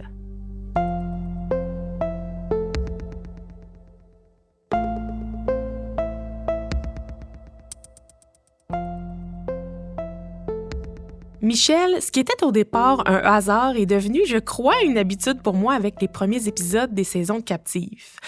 Parce qu'encore une fois, je débute ça avec une histoire qui a marqué le Québec d'une autre époque, puisqu'aujourd'hui, on remonte à la fin des années 1800, soit en 1897 plus précisément. J'aimerais tout d'abord souligner le travail de maître de notre recherchiste Isabelle Landry, t'en as parlé tantôt. Elle a défriché pour moi un nombre incalculable de sources et d'articles de référence en lien avec mon sujet d'aujourd'hui. Nos recherches incluent entre autres le docu-roman de l'auteur Clément Fortin qui m'a beaucoup éclairé, surtout concernant le procès dont il sera question. Encore une fois, un procès qui ne reflète pas du tout les processus judiciaires d'aujourd'hui. Un procès où les oui-dire, les rumeurs prennent une place considérable. J'ai constaté à travers mes lectures qu'à cette époque-là, on portait définitivement une importance cruciale aux preuves circonstancielles afin d'incriminer un individu. C'était souvent mis de l'avant puis ça avait parfois plus de poids que certaines preuves matérielles qui, aujourd'hui, éliminent le doute quant à la responsabilité d'un accusé lors d'un procès. Mais en 1897, là, quelle preuve dirait qu'il pouvait y avoir si la science n'était pas encore mise à l'œuvre autant qu'aujourd'hui dans la résolution d'une enquête criminelle? C'est sûr. Ensemble, on va donc décortiquer le récit, tel que présenté notamment dans l'ouvrage de Clément Fortin. Je vous laisserai le soin de juger par vous-même si l'accusé a eu droit à un procès juste ou non, en n'oubliant pas le contexte historique, bien entendu. Alors, allons-y. Michel, laisse-moi te raconter l'affaire Cordelia Viau. En 1897, Cordelia Viau habite Saint-Canute, qui est située à une 60aine de kilomètres au nord-ouest de Montréal, tout près de la ville de Saint-Jérôme. Elle est mariée depuis 8 ans à Isidore Poirier, un Montréalais de naissance. Elle l'a épousé à l'âge de 24 ans, âge limite d'ailleurs pour qu'elle soit officiellement étiquetée comme vieille fille à cette époque-là. Est-ce que ça a été un mariage d'amour ou plutôt une union forcée? Je le sais pas, mais Isidore avait quand même 14 ans de plus que Cordelia. C'était une drôle de relation matrimoniale puisqu'Isidore, en tant que menuisier, se trouvait la plupart du temps des contrats de travail loin de la maison, notamment sur un chantier de construction en Californie où, en 1895, il a quitté sa canute avec un ami pour aller y travailler sur une période d'1 an et demi quand même. Il voit donc très rarement son épouse. Le couple n'a pas d'enfants, mais Cordelia a à sa charge un des enfants de sa sœur qui vit avec elle à temps plein. Elle l'élève comme un fils finalement. Isidore, bien qu'il est absent, il travaille fort, tout le temps. Et bien qu'il fait un salaire relativement honnête, c'est pas un homme riche. Pourtant, il semble que Cordelia lui demande souvent de l'argent, et ce, même si elle est indépendante financièrement, puisqu'elle travaille, elle aussi. Elle cultive du tabac, ce qui lui permet de mettre des sous de côté. Ça se faisait au Québec. Ça se fait peut-être encore aujourd'hui, j'ai pas vérifié. Il faut savoir que Cordelia Vio, c'est pas une femme comme les autres. C'est une femme libre ou non conformiste, mettons, du moins pour l'époque, puisqu'en plus d'avoir un travail, elle parle 2 langues, français et anglais, puis elle sait lire et écrire. Elle conduit même son propre cheval, ce qui est atypique pour l'époque. Elle a un caractère bouillant, surtout avec son mari, à qui elle donne souvent des ordres. Elle le mène par le bout du nez, mettons. Donc, quand elle lui demande l'argent, Isidore peut difficilement refuser. Donc, dès 1895, alors que son mari est en Californie, certaines rumeurs laissent sous-entendre que Cordelia entretient une relation secrète avec un certain Sam Parslow. Les deux se connaissent bien. Premièrement, parce que Sam est l'engagé d'Isidore, c'est-à-dire qu'il est payé pour aider Isidore comme homme à tout faire sur sa propriété, entre autres. Mais aussi, les 2 hommes ont travaillé souvent sur les mêmes chantiers de construction lorsqu'Isidore était au Québec. Mais Sam fréquente aussi Cordelia de temps en temps, puisqu'ils jouent de la musique ensemble à l'église au moment des messes. En fait, Cordelia joue de l'harmonium, qui est comme un orgue sans tuyau, mettons, pendant que Sam chante à ses côtés. Bien que ça demeure des oui-dire, il y a un événement qui va se produire le soir du 11 août 1895. John Hall, un voisin de Cordelia, organise une soirée dansante à son domicile. Monsieur Hall croise Cordelia un peu avant l'événement, puis lui demande si elle compte venir célébrer à la maison. Puis l'homme reste surpris lorsque la jeune femme lui répond « Oui, j'attends justement mon cavalier ». Bon, c'est un peu délicat, hein, parce qu'une femme mariée se promenait généralement pas au bras d'un autre homme en l'absence de son époux, hein, encore moins s'il y avait des rumeurs qui les concernaient. Les gens portaient normalement une attention particulière à leur image, hein, justement pour éviter les jugements du voisinage. Pourtant, Cordelia et Sam se rendent ensemble au bal chez John Hall, où plus tard dans la soirée, des témoins rapporteront l'accablante rumeur que les 2 tourtereaux se seraient donné un baiser sur la bouche. Et c'est pas tout, on aurait vu les mains de Sam Parslow déposées sur les hanches de Cordelia. Oups. Bon, c'est facile de trouver ça cocasse aujourd'hui, mais il faut pas oublier le contexte de l'époque. Les faits remontent quand même à presque 130 ans, Michel. Là. Les mœurs n'étaient absolument pas les mêmes qu'aujourd'hui. C'est peu de temps après cette soirée-là que des membres des 2 familles, tant celle de Cordelia que celle de Sam, demandent au curé Pinault d'intervenir et de mettre un terme à cette situation embarrassante-là pour les 2 familles. J'ai été étonnée de constater qu'au départ, le curé ne souhaitait absolument pas s'en mêler. Ça va prendre l'intervention de 3 membres de la famille pour enfin qu'il se décide à contacter Isidore en Californie en lui adressant une lettre en date du 15 septembre 1895. Une lettre très courte. Est-ce que tu veux nous la lire? Cher monsieur, revenez de suite ou bien faites monter votre femme immédiatement. E.L. Pinault, curé. C'est effectivement assez... C'est très court, hein? Donc, évidemment, Isidore, il comprend pas trop ce qui se passe, mais au lieu de s'inquiéter, ça le met plutôt en beau maudit, mais pas contre sa femme, contre le curé Pinault. Il va écrire une lettre à l'endos de celle du curé, mais qui sera destinée à sa femme. Je t'en fais la lecture pour que tu comprennes bien le ton. Oui. Okay? Voilà la lettre de Pinault. Tu peux voir si c'est une lettre à envoyer à un homme qui lui a tant rendu de service. Je t'assure que s'il m'en écrit une autre, il a besoin de faire attention à lui, car je lui dirai tout ce que je sais de chez les uns et les autres. Et je lui dirai de se mêler de ses affaires. Tu n'as pas besoin d'avoir peur de lui parler. Ne te mets pas à genoux. Ça prend un curé effronté pour m'avoir envoyé quelques mots sans me donner aucune raison. Wow! Ouais. On se serait attendu à une réaction contraire de la part d'Isidore, mais pourtant, il prend du côté de sa femme. Complètement. Oui, il va d'ailleurs lire la lettre du curé à son ami, qui est avec lui en Californie. Mais là, c'est pas long que l'autre fait la remarque, hein? Ben, mon vieux, t'es cocu. Mais Isidore lui répond naïvement qu'il fait encore confiance à sa femme, même si, oui, des fois, il y a des doutes parce qu'il est souvent absent. Cela dit, ce qui le dérange le plus chez Cordelia, c'est pas l'idée qu'elle le trompe, mais plutôt son habitude à lui demander de l'argent. Il explique justement à son ami comment elle a des idées de grandeur et qu'elle veut de l'argent souvent pour se payer des extravagances, comme il dit. Par exemple, elle s'est payée une session de photos assise sur un cheval avec un costume de cavalière. Elle s'est même acheté une nouvelle selle pour l'occasion. Le photographe a coûté 5 $ à Isidore, mais il gagne 2 piastres par jour quand même, le pauvre homme. Elle a aussi demandé de l'argent pour s'acheter un nouveau moulin à coudre, puis elle a aussi entrepris des démarches auprès de la Standard Life pour acheter non pas une, non pas deux, mais 3 assurances-vie Michel. J'y reviendrai plus tard parce que tu te doutes bien que ça va jouer contre elle à un moment ou un autre dans l'histoire. Donc, Isidore accumule des dettes, et ce, sans que sa femme s'en soucie moindrement. C'est à l'été 1896 qu'Isidore revient au Québec, donc presque 1 an après avoir reçu la lettre du curé. Puisqu'Isidore a refusé de revenir aux côtés de sa femme rapidement à la demande du curé, celui-ci a pris soin de demander à Sam Parslow d'aller se trouver du travail à Montréal afin de se tenir loin de Cordelia et de Saint-Canute. Bien que Sam démente les rumeurs, il va accepter, puis il ira s'installer dans le quartier Outremont en pension chez la famille Ladouceur. Malgré la distance, les 2 amants vont tout de même correspondre en cachette. Ils vont réussir à se voir quelques fois puisque Cordelia fera le voyage jusqu'à Montréal de temps en temps. La femme Ladouceur, celle qui héberge Sam, confirmera plus tard avoir vu Cordelia près de leur maison d'Outremont, en plus d'avoir entrevu des lettres signées de la main de Cordelia qui étaient destinées à Sam Parslow. Les rumeurs vont se rendre jusqu'à Saint-Canute. Est-ce que Cordelia et Sam maintiennent une relation secrète à distance? Une fois au Québec, Isidore va d'abord se trouver un contrat de menuiserie à Sainte-Monique, à quelques kilomètres de Saint-Canute. Toutefois, pour s'éviter de faire le trajet, Isidore, Cordelia et l'enfant qu'ils élèvent logeront en pension, tous ensemble pour quelques mois, le temps que le contrat se termine avant de retourner à leur domicile de Saint-Canute. Étrangement, Cordelia va prendre le soin d'aller demander au maître poste de Sainte-Monique de lui livrer à elle directement en main propre tout le courrier qui serait adressé à elle ou à Isidore. Pourquoi elle a demandé ça? Parce que le maître poste avait l'habitude de crier haut et fort sur le parvis de l'église les noms des habitants qui ont reçu du courrier.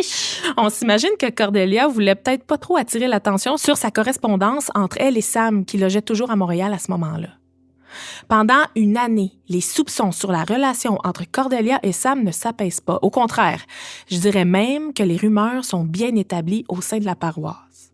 Pourtant, le sujet est comme tabou auprès d'Isidore. Même lui, il n'affronte pas sa femme. Jamais. En septembre 1897, il obtient même un contrat de menuiserie au couvent de la Miséricorde à Montréal. Et il sera hébergé seul chez la sœur de Cordelia qui habite au 9 rue Christophe-Colomb. Il a une assez bonne relation avec son beau-frère, Modeste de son prénom. Ce qui vient un peu brouiller le moral d'Isidore est que Sam Parslow, au même moment, est de retour à Saint-Canute. Oups. Isidore va en profiter pour se confier à Modeste lorsque les 2 hommes vont boire un petit coup ensemble. Il se dit bien malheureux.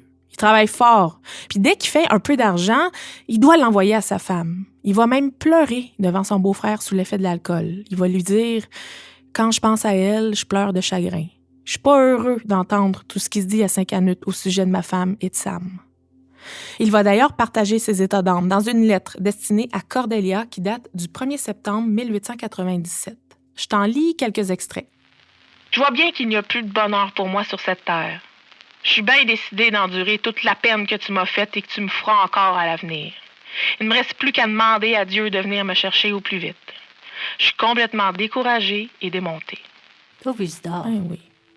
Isidore demande finalement au curé Pinault de lui trouver du travail près de Saint-Canute pour pouvoir quitter Montréal et réaménager avec sa femme.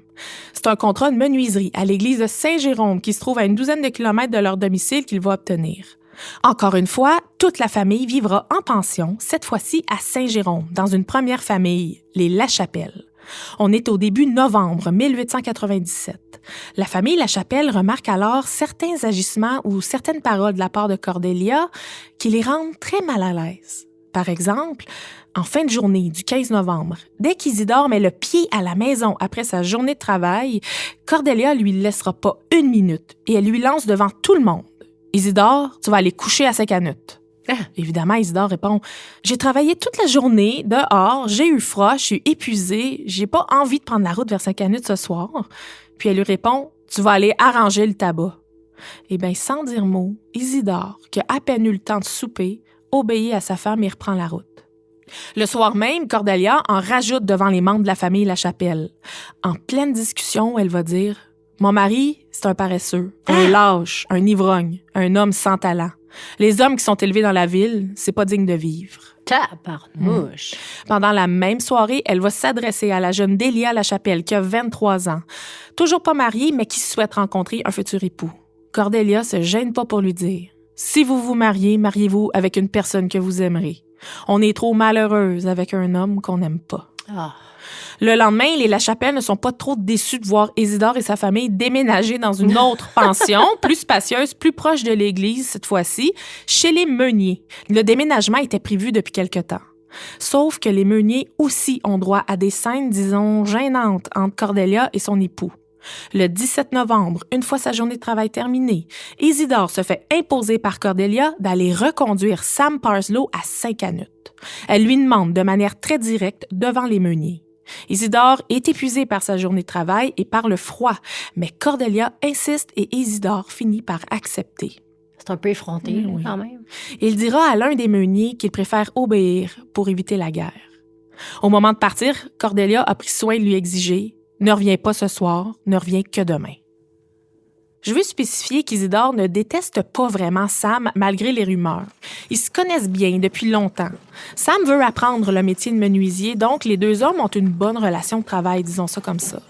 Sam va d'ailleurs apporter une bouteille de whisky à boire avec Isidore en arrivant à Saint-Canute. Le lendemain matin, à Saint-Jérôme, Cordelia se réveille tôt. Elle a l'air nerveuse. Monsieur Meunier lui demande si elle attend Isidore, puis elle répond « Je pense pas qu'il va revenir ce matin, il prend beaucoup de boissons. » Mais M. Meunier, lui, il n'est pas du même avis. Il n'a pas vu boire Isidore souvent, puis il sait qu'il doit travailler à l'église le matin même. Donc, à ses yeux, ce serait bien étonnant qu'Isidore ne revienne pas à Saint-Jérôme. Et comme de fait, à la surprise de Cordelia, son mari apparaît. Elle est tellement surprise de le voir arriver que, sans le saluer, elle monte dans sa chambre sans même lui préparer à déjeuner. Est-ce qu'elle avait des raisons de croire que son mari ne reviendrait pas de Saint-Canute? Ça sent le complot. Et pourquoi elle semblait si irritée par son retour? 2 jours plus tard, le samedi 20 novembre, le couple Isidore et Cordelia retournent à leur domicile de Saint-Canute pour le week-end. Cordelia fait un arrangement avec les Meuniers pour que l'enfant du couple puisse rester à Saint-Jérôme en raison de la route et du froid. Ils partent donc seuls. Michel... Les Meuniers étaient loin de se douter que c'était la dernière fois qu'ils voyaient Isidore et Cordelia.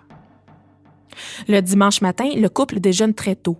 Ils se préparent pour la messe où Isidore chante aussi aux côtés de Sam pendant que Cordelia les accompagne à l'harmonium.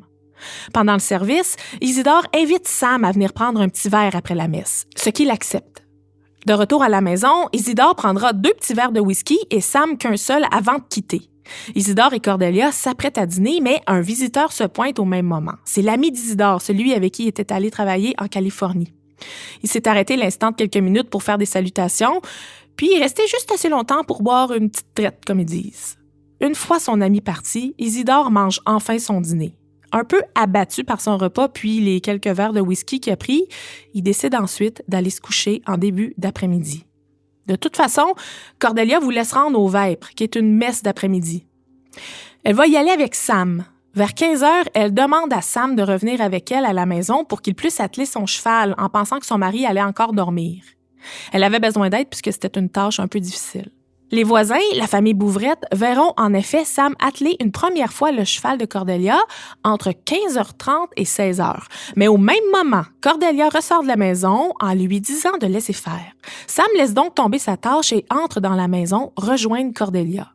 À peine 30 minutes plus tard, quelque part entre 16h et 16h30, les voisins remarquent à nouveau Sam atteler le cheval de Cordelia pour une 2e fois. Cette fois-ci, Cordelia sort de la maison et quitte son domicile. Elle prend la route pour aller chez son père. La voisine, Mme Bouvrette, remarque Sam retourner à l'intérieur en passant par la remise en arrière de la maison. En fait, la remise et la maison communiquent de l'intérieur. Vers 18 heures, Sam quitte le domicile d'Isidore afin de se rendre chez son frère Edward, qui habite pas très loin et qui souffrait, lui et sa femme, d'une pneumonie. Sam va y passer la nuit et va soigner le couple jusqu'au lendemain. Très tôt le matin, à l'aurore, alors que Sam prépare le déjeuner chez son frère, il voit retentir Cordelia. Elle lui annonce qu'elle est en route vers l'église. Elle doit jouer de l'harmonium lors de la messe. Sam va alors lui dire « Ne t'inquiète pas pour Isidore, tout est fini. » Elle va se rendre en vitesse chez elle et à son arrivée, elle remarque que les toiles intérieures devant les fenêtres sont encore baissées. Il semble y avoir aucune activité dans la maison et pire, les portes sont verrouillées et Cordelia n'a pas les clés. Elle décide d'aller voir les Bouvrettes, ses voisins immédiats, et elle leur demande si quelqu'un aurait vu Isidore, mais personne ne l'a vu depuis la veille. Cordelia les informe qu'elle doit absolument se rendre à l'église, la messe va débuter. Il est seulement 9 heures le matin lorsqu'elle revient et constate que sa maison est toujours inanimée. Elle demande alors à M. Bouvrette, le voisin, de venir l'aider à ouvrir un châssis avec un tournevis pour lui permettre d'entrer dans la maison. Une fois à l'intérieur, M. Bouvrette vient ouvrir la porte à Cordelia et la fait entrer. Elle lui demande de regarder dans les pièces parce qu'elle a un mauvais pressentiment. M. Bouvrette entre alors dans la chambre au rez-de-chaussée et découvre Isidore, étendu sur le lit, la chemise recouverte de sang. C'est une scène d'horreur, Michel. Au premier coup d'œil, beaucoup de sang. Sur le lit, le plancher, les murs. Isidore a le cou tranché.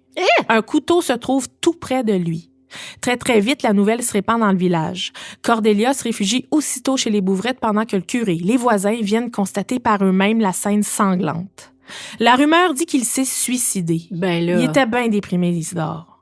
Des dizaines d'allées et venues dans la maison, dans la chambre, jusqu'à ce que le docteur Mignot soit appelé sur les lieux.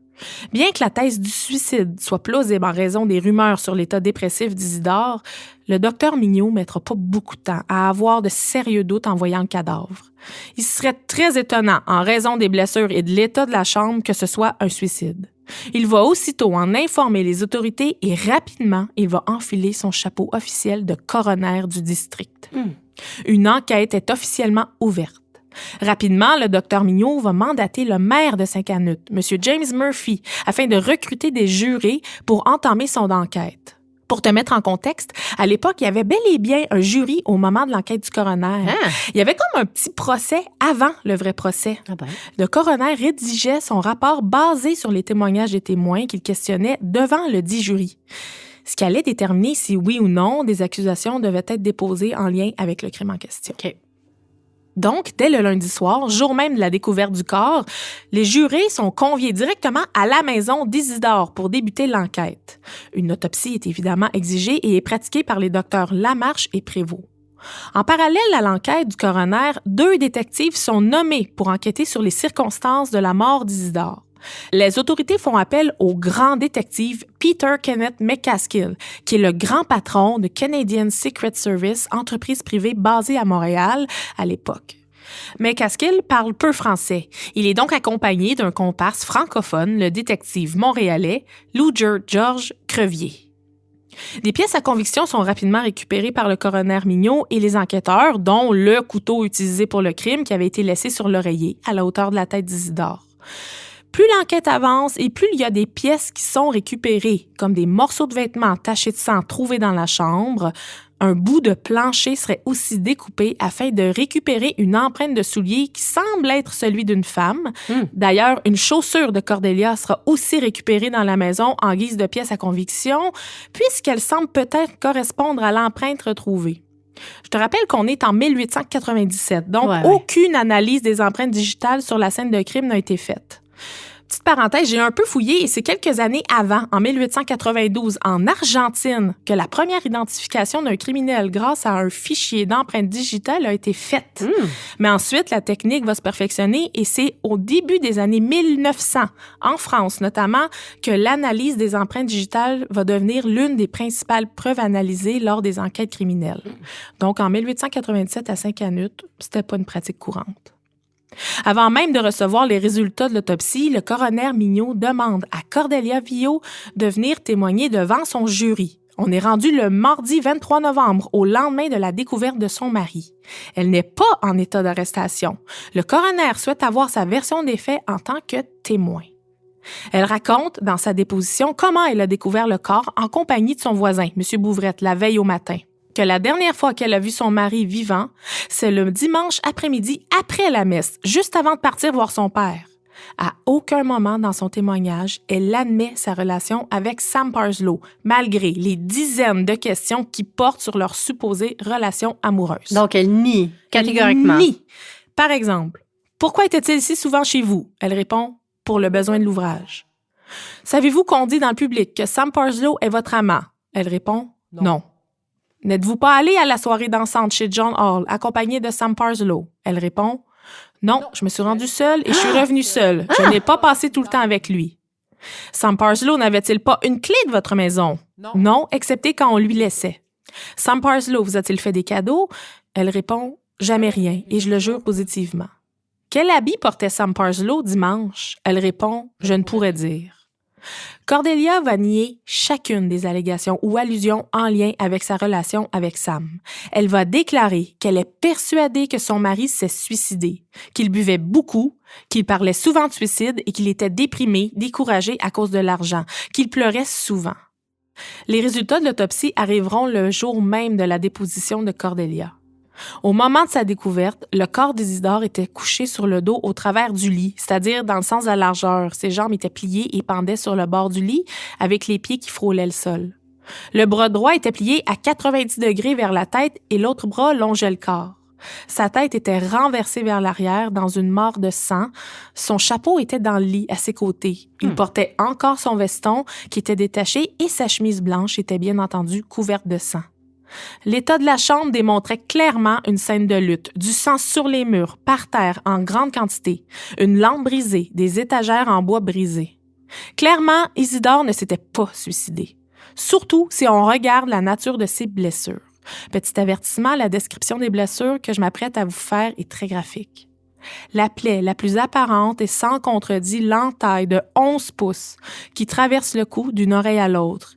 Elle est tellement profonde que les médecins légistes peuvent détecter la colonne vertébrale.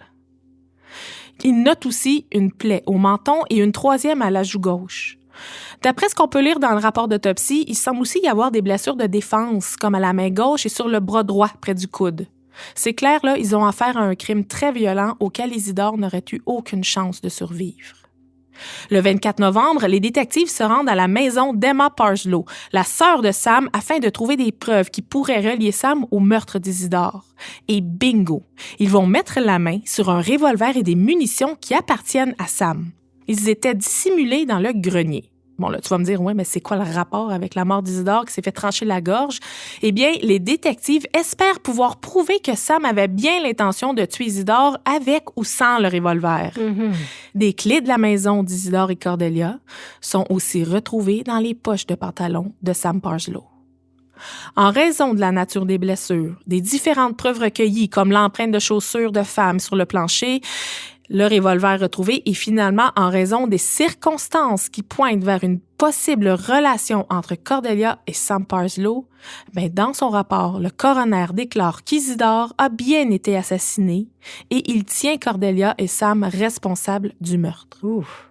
Le 25 novembre 1897, Cordelia Vio et Sam Parslow sont officiellement reconduits à la prison de Saint-Scolastique, à quelques kilomètres de Saint-Canute, dans l'attente de leur procès. Une foule s'est déplacée devant le palais de justice pour voir les visages de Cordelia et Sam. Depuis le jour de la découverte d'Isidore, les détails du crime font la une de tous les journaux. C'est donc pas étonnant de constater la foule de curieux qui accueillent les accusés. Dès les premières heures de sa détention, Cordelia demande à parler au détective McCaskill. Elle lui demande alors « Est-ce que Sam Parslow a tout confessé? » Assez surpris, le détective lui dit que non. Elle ajoute « Moi, je vais vous la dire la vérité. C'est Sam Parslow qui a tué mon mari. Il a acheté un pistolet à Montréal il y a quelques mois pour pouvoir le tuer, mais je lui ai dit de ne pas le faire, que ça allait faire trop de bruit. » Elle raconte aussi que le dimanche d'avant, après les vêpres, juste avant qu'elle quitte pour aller chez son père, Sam lui aurait dit « Embrasse ton mari, c'est la dernière fois que tu vas le voir en vie. » Ah. Elle va répéter les mêmes aveux quelques minutes plus tard devant d'autres témoins, soit le coroner Mignot et le connétable Brazeau, qui est comme un grand officier de la couronne. Ils étaient cachés derrière un paravent. Rapidement, les hommes vont se rendre à la cellule de Sam en lui disant que Cordelia venait de tout raconter. Eh bien, Sam Parslow, lui, avait une toute autre version des faits.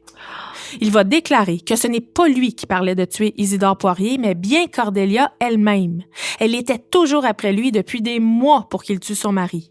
Elle lui avait même exigé de le faire un soir au début novembre lorsqu'elle a demandé à son mari de raccompagner Sam à Saint-Canute. Mais Sam raconte qu'une fois rendu sur place, il n'avait pas eu le courage de le faire. On se rappelle que Cordelia avait été très irritée par le retour de son mari à Saint-Jérôme au petit matin. Sam explique que le dimanche 21 novembre, après la messe, ils étaient allés tous les deux dans la chambre d'Isidore pendant qu'il dormait et le couteau était déjà sur la commode et c'est là que Cordelia aurait insisté. « Tue-le! Tue-le! » Sam dit qu'il aurait frappé avec le couteau une seule fois et qu'ensuite, il ne se souvient plus de rien. Oh.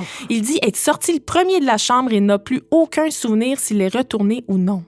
Donc, assez dire, Cordelia était avec lui au moment du meurtre. Pourtant, ce qu'elle nie catégoriquement. Ou presque. Parce qu'en effet, le lendemain de ses aveux auprès du détective McCaskill, le journaliste Émile Bélanger du journal La Patrie ira rencontrer Cordelia en prison. Il sera accompagné de Maître Leduc, qui sera plus tard désigné comme l'avocat de Cordelia.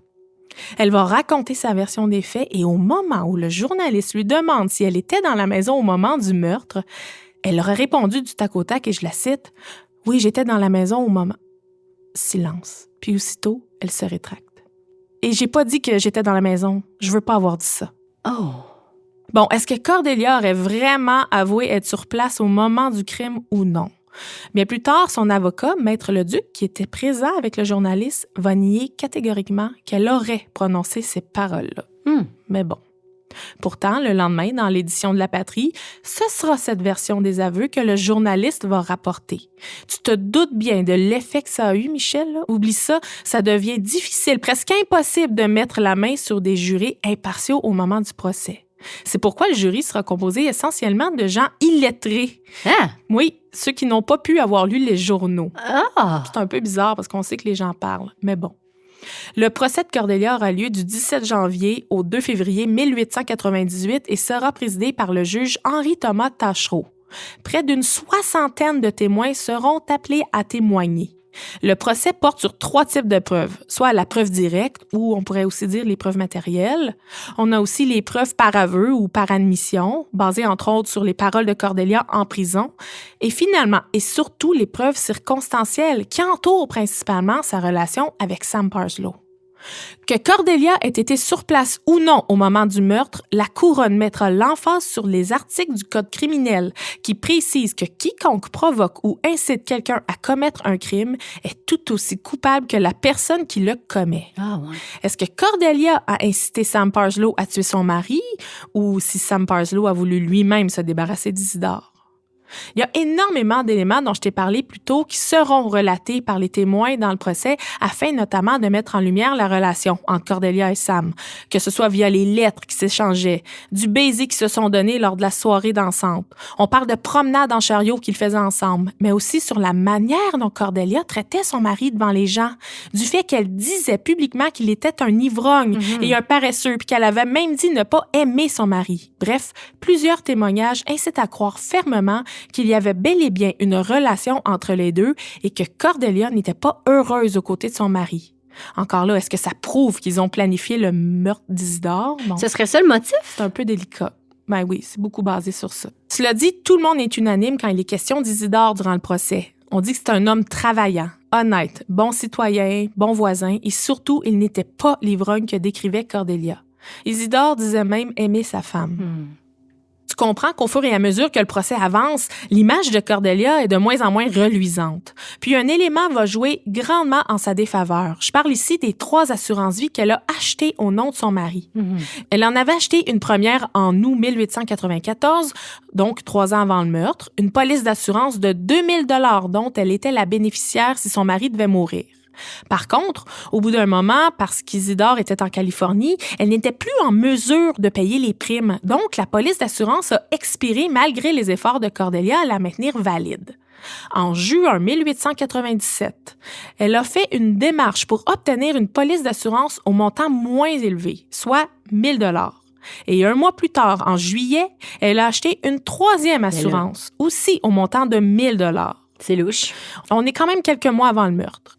Le représentant d'assurance est venu d'ailleurs témoigner au procès afin de mettre en lumière une lettre que Cordelia lui aurait envoyée à l'hiver 1897 qui lui demandait si la compagnie paierait l'assurance dans le cas où son mari était tué par accident ou à la suite d'un crime, qu'il soit empoisonné ou s'il devait mourir d'une mort violente. Oh. Mettons que ça soulève beaucoup de questions sur les intentions de Cordelia à ce moment-là. Pour ce qui est des pièces à conviction, comment prouver qu'elles ont un lien avec l'accusé? Impossible de prouver que l'arme du crime a été tenue par Cordelia, évidemment.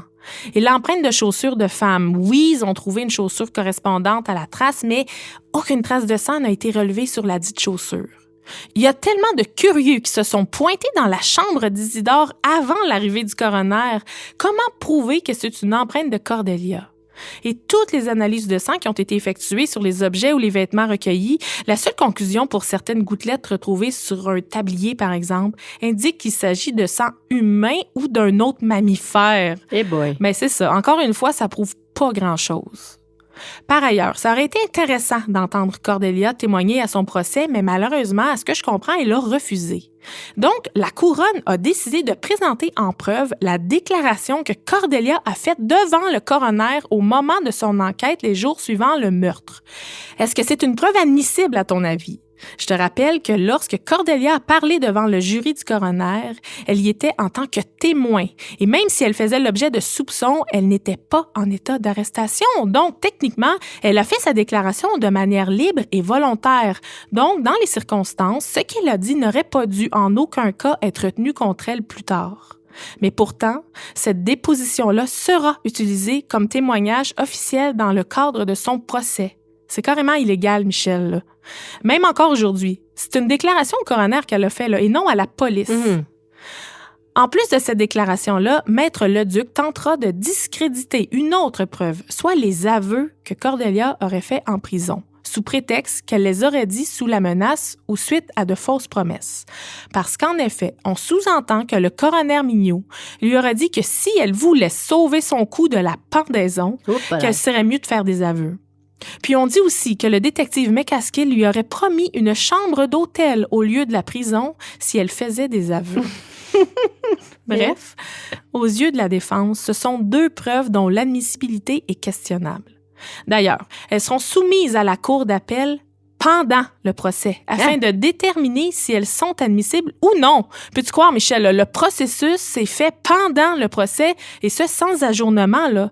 Normalement, c'est après un jugement qu'un processus auprès de la cour d'appel est entamé, pas pendant. Je trouvais ça bizarre, donc j'ai discuté avec Maître Robert, puis elle n'en revenait pas, elle non plus. En tant que juré, il me semble que ça m'amènerait automatiquement un doute raisonnable de savoir qu'une preuve est en cours d'analyse afin de déterminer si elle est admissible ou non. Mais bon, il faut croire que ça se faisait comme ça à l'époque. C'est curieux, en effet. Le 2 février 1898, le juge va donner ses dernières instructions au jury avant leur délibération. Concernant la preuve des aveux, il va déclarer, et je le cite, « Quant aux aveux, ils me paraissent concluants jusqu'à ce qu'une autorité judiciaire supérieure à la mienne, il parle ici de la cour d'appel, ait décidé qu'ils sont inadmissibles. » Il va aussi rappeler au jury que par la loi, les complices avant le fait sont tout aussi responsables du crime commis au même degré que celui qui l'a perpétré de ses propres mains. Les jurés prendront 2 heures pour en venir à une décision. À 16h pile, le 2 février, Cordelia Viau est reconnue coupable du meurtre de son mari, Isidore Poirier. Toutefois, en raison des motifs d'appel, le juge doit attendre avant de rendre sa décision concernant la sentence. Une audition devant la cour d'appel aura lieu le mois suivant et c'est finalement le 17 juin 1898, soit plus de 4 mois après le verdict de culpabilité, que la cour d'appel se prononce. 3 des 5 juges déclarent inadmissibles les aveux que Cordelia aurait faits en prison et de manière unanime, les 5 juges rendent inadmissible la déposition qu'elle a faite lors de l'enquête du coroner. OK. La Cour d'appel ordonne donc la tenue d'un deuxième procès. Ce deuxième procès, qui sera pratiquement identique au premier, se tiendra en décembre 1898. On dit même que les aveux de Cordelia ont été à nouveau présentés, Michel, bien que les 5 juges de la Cour d'appel se sont prononcés de manière majoritaire à l'encontre de la preuve. Un jugement majoritaire, c'est un jugement. Même s'ils n'ont pas voté à l'unanimité, la preuve des aveux a été jugée inadmissible par les autres instances. Mais pourtant, Cordelia Vio sera à nouveau reconnue coupable le 15 décembre 1898 et elle recevra automatiquement une sentence de peine de mort par pendaison qui doit avoir lieu le 10 mars 1899. Quelques jours après son deuxième procès, Sam Parslow sera lui aussi jugé. Un procès qui ressemble en tout point à celui de Cordelia, en plus d'être présidé par le même juge. Il est lui aussi reconnu coupable. Pour sa part, le jury a demandé la clémence au juge, ce qui n'avait pas été fait pour Cordelia. Mais le juge n'en tiendra pas compte et Sam devra aussi être pendu aux côtés de Cordelia le 10 mars 1899. Jusqu'à la date de la pendaison, les avocats de Sam Parslow feront tout en leur pouvoir pour tenter de prouver que Sam n'avait jamais planifié le meurtre d'Isidore Poirier, mais qu'il était plutôt devenu l'esclave de Cordelia Vio, qu'il avait même été suggestionné, entre guillemets, terme qui rejoint un peu la définition de l'hypnose. Il y a même des médecins qui iront l'examiner en prison afin de voir s'il y avait une disposition à être hypnotisé. Il y a un rapport qui est même produit indiquant qu'il n'aurait pas dû être tenu responsable au même degré que l'a été Cordelia. Mais bon, malgré les efforts, ça ne servira à rien. Le 7 mars 1899, le bourreau, la potence ainsi que 7 autres membres du personnel sont arrivés à Saint-Scholastique depuis la prison Pied-du-Courant à Montréal. La veille de sa pendaison, Sam Parslow va essayer de s'évader, mais il va pas réussir.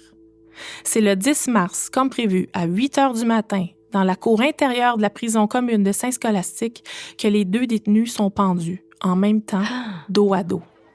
À la minute où le bruit fracassant des trappes de l'échafaud se font entendre, la foule, qui assistait au spectacle morbide, s'est précipitée pour tirer et déchirer les longues toiles de tissu qui devaient cacher les détenus à l'agonie. C'est sous les regards des curieux, comme ils l'auront été dans les dernières années de leur vie, qu'ensemble, Cordelia Vio et Sam Parslow rendront leur dernier souffle. Je trouve qu'avec le regard qu'on porte aujourd'hui, c'est très difficile de se prononcer sur la culpabilité de Cordelia Vio. On a peut-être tendance à croire qu'elle a en effet planifié le meurtre de son mari avec son amant. Mais est-ce que les preuves étaient assez béton pour qu'un verdict de culpabilité soit prononcé et ce hors de tout doute raisonnable, Michel? Si le procès de Cordelia Vio avait eu lieu aujourd'hui, on aurait évidemment eu des preuves basées sur la science judiciaire et le plaidoyer n'aurait pas été basé presque entièrement sur des rumeurs ou des perceptions d'individus, par exemple, mais surtout, il n'aurait pas été basé sur des preuves inadmissibles. Ouais. Je comprends mieux maintenant quand on amène la délicate question à savoir si Cordelia Vio a été condamnée à tort ou non. Pas parce qu'elle semble blanche comme neige, mais plutôt parce que les 2 procès auxquels elle a eu droit présentent malheureusement des injustices déplorables. Si vous avez des informations relativement au meurtre de Sandra Godette, vous pouvez contacter la Sûreté du Québec au 1-800-659-4264. Captive est enregistré au studio Madame Wood à Montréal. Un concept et une réalisation d'Annie Lorrain et Michel Ouellette. Montage et habillage sonore, Vincent Blain. Thème musical, L'Indice.